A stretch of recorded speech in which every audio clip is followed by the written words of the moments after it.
लावणी हा नृत्याविष्कार पुरुष सादर करताना फार कमी दिसतात, पण त्यांना तू काय सांगशील या प्रवासामध्ये त्यांनी कसा तग धरून ठेवायचा?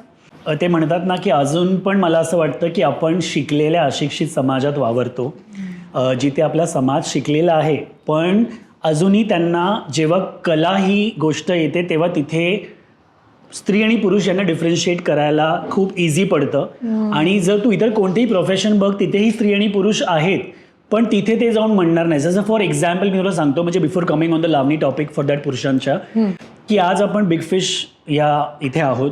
मला सांग, किचनमध्ये आपण जेव्हा गेलो तेव्हा आपण हे जेवण ज्यांनी बनवलं ते कोण होते मला सांग? मेल शेफ्स होते. ओके, आता तू जो मेकअप करते, आपण किंवा मेकअप इंडस्ट्रीमध्ये बघतो 99% ऑफ द मेकअप आर्टिस्ट कोण आहेत? मेल मेकअप आर्टिस्ट आहेत. सो मला हे म्हणायचं की जेव्हा लोक असं चाटून पुसून खातात तेव्हा ते किचनमध्ये जाऊन ते बोलतात का की काय बायकांसारखं जेवण बनवतोय.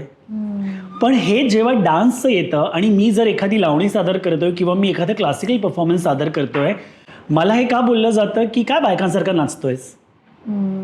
तुला कळतं डिफरन्स? म्हणजे आपण काय समाजात राहतोय बघ, हेच आहे की जिथे आपल्यालाच माहित नाही की कोणाला कसं अप्रिशिएट करायचंय किंवा कोणाला किती चांगलं बोलायचं, चांगलं नाही बोलायचं आहे. सो माझं जे कोणी लावणी सादर करतं किंवा जे कोणी पुरुष कलाकार आहे जे फेमिनाईन डान्स फॉर्म सादर करतं, मला त्यांना हेच सांगायचं आहे की जी एक खूप मोठी गाण्याची ओळ आहे, कुछ तो लोग कहेंगे लोगों का काम है कहना. हे लोक आपले EMI भरत नाही, हे लोक तुमचं बिल भरत नाही, ते लोक तुमचं घर चालवत नाही, हे मला कळून चुकलंय. त्याच्यामुळे आणि ती जी 4 लोक आहेत ना, जे आपले आईवडील म्हणतात की जे 4 लोक काय म्हणतील, ते 2 कोण असतात ती 4 लोक?